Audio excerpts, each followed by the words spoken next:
Assalamualaikum Buya. Assalamualaikum. Saya hamba Allah izin bertanya, bagaimana tanggapan Buya terhadap kasus-kasus pelecehan seksual yang semakin marak terjadi?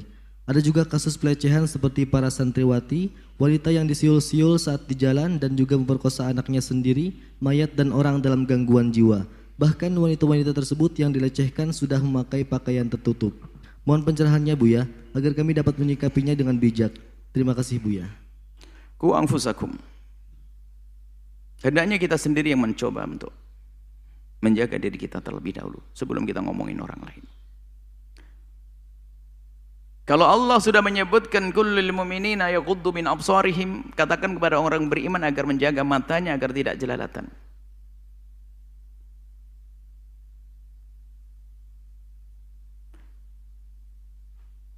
Iman ya iman, akan tapi iman bisa keropos. Kapan tidak dirawat itu iman? Iman di dalam hati. Ternyata iman yang di hati tidak dijaga, kupingnya mendengar segala macam, telinga, matanya melihat segala macam, masuk ke hati ngotori, iman keropos. Kullil mu'minina yaghuddu min absarihim. Kuncinya di sini, kalau kita jaga mata nggak akan ke sana. Kenapa seorang bapak syahwat dengan anaknya? Karena sang bapak sudah biasa nonton film porno, gambar-gambarnya. Benar, hati-hati. Makanya kami ingatkan, jangan membiasakan dengan tontonan semacam itu. Menjadikan seorang suami sudah tidak indah dengan istrinya, karena yang dihayalannya adalah bukan istrinya. Dia lebih senang dengan sesuatu yang ada di hayal, dan hayal tidak pernah terwujud. Dia ingin menggabungkan keindahan yang dilihat di foto ini, di gambar ini, di video ini, ingin digabungkan, nggak ketemu di alam nyata, tersiksa sepanjang hidupnya. Sehingga mukanya manusia, otaknya binatang. Bagaimana ibunya berpaling diperhatikan bentuk ibundanya, adiknya berpaling dilihat bentuk ibunda idenya, dan seterusnya. Maka tolong wahai hamba Allah, jaga dirimu, jangan. Itu akan kecanduan. Sampai dikatakan itu orang kalau biasa dengan film-film kotor, porno dan sebagainya, itu lebih menyandui daripada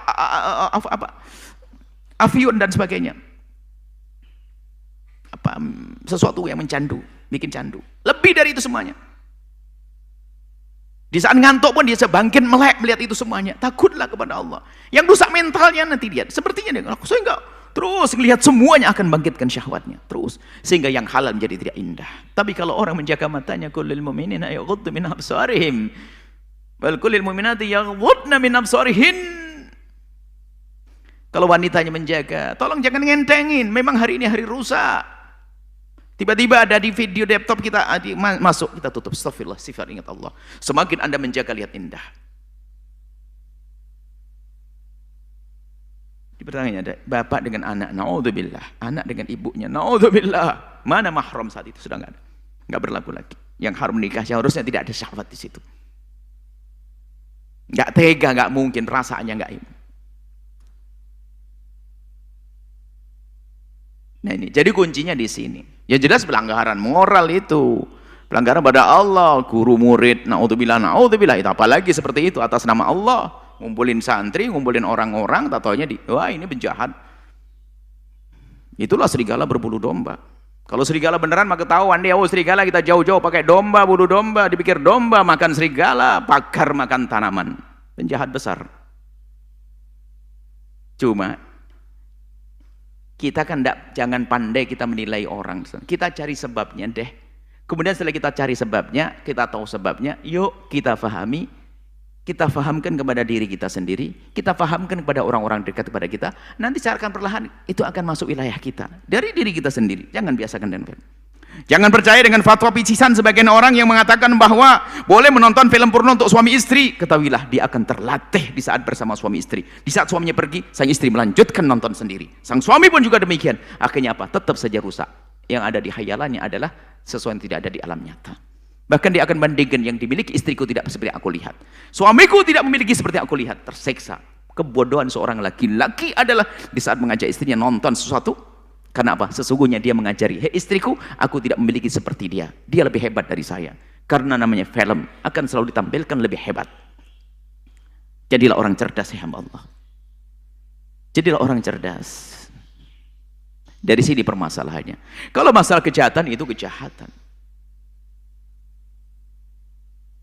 Dan memang bertahap, pelanggaran syariat itu bertahap. Dari seorang guru mungkin ya pertama ngobrol, berduaan bebas, akhirnya dia jalan-jalan dan sebagainya. Naudzubillah, bisa saja. Bisa katanya guru ngaji dan sebagainya tadi. Naudzubillah. Nah, kalau sudah begitu, kita cerdas dong. Setelah itu kalau menilai orang, jangan melihat bahasanya itu adalah orang yang harus dihinakan selamanya. Ya kepleset kita doakan dan seterusnya, pokoknya itu jahat salah.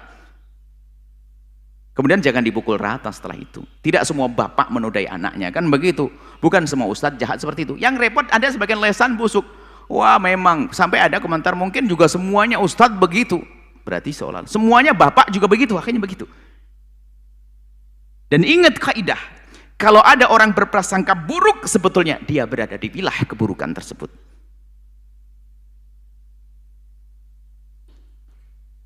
Maka jangan prasangka buruk deh. Jadi begini, kalau ada seseorang pernah masuk ke toko, kemudian pergi ke sebuah pojok toko, wilayah toko, kemudian toleh kiri dan toleh kanan, lalu dia mengambil. Dia mencuri kan? Kemudian setelah itu dia pas pergi ke toko tersebut melihat satu orang yang persis perilakunya seperti dia. Apa yang ada di otaknya? Dia akan mencuri. Maka di saat kita prasangka buruk kepada seseorang, sebetulnya kita punya pengalaman yang serupa, biarpun itu belum kita lakukan, hanya dalam rencana saja. Maka orang prasangka buruk sebetulnya berada dalam keburukan sendiri. Fahami makna ini? Makanya anak ngomong prasangka buruk. Kalau nggak prasangka buruk nggak ngira. Karena dia tahu, oh, kemarin saya begitu tuh, makanya dia sama kayak saya tuh, gitu. Paling tidak, saya pengen begitu, sudah didulin sama dia tuh. Makanya prasangka buruk tuh seperti itu. Maka hilangkan prasangka buruk dan rubah dengan prasangka baik. Sekarang mulai, oh, gara-gara ustaz. Memang ustaz, hei ustaz yang benar ustaz. Jangan sampai menodai nama ustaz. Umat Islam tidak mengajarkan, banyak orang zina tapi tidak mengajarkan. Jangan langsung dikatakan Islam begitu, nggak boleh, nggak benar. Baik, itu adalah kesalahan, kejahatan, dan semoga Allah mengampuni semua yang memberikan hidayah dan menjauhkan kita dari sebab kehinaan itu semuanya. Dan tolong jangan senang membicarakan kejelekan orang lain. Mentatabba'a aurata akhihi tatabba Allah auratah. Kalau kita biasa sibuk dengan kejelekan orang lain, tunggu, yang akan membongkar aib kita adalah Allah yang maha tahu tentang kekurangan kita dan maha kuasa untuk menyebarkan. Akan terhinakan walaupun di rumahnya sendiri, di hadapan orang yang selama ini mengaguminya. Hati-hati. Walau fi wasti baitihi, akan dihinakan. Semoga Allah mengampuni semuanya. Yang pernah kepleset Allah berikan hidayah, Allah beri pengampunan. Yang terdolimi semoga Allah muliakan, dan yang lain terjaga. Dan tolong semakin dekatlah dengan syariat Nabi. Jaga mata Anda, jaga mata kita. Kalau tidak halal jangan main lirik, main intip. Ketahuilah keharaman akan menarik kita kepada keharaman, tapi kehalalan akan menjadikan apa yang kita miliki adalah semakin indah. Semoga Allah mengampuni semuanya dan menjaga semuanya. Wallahu a'lam bishawab.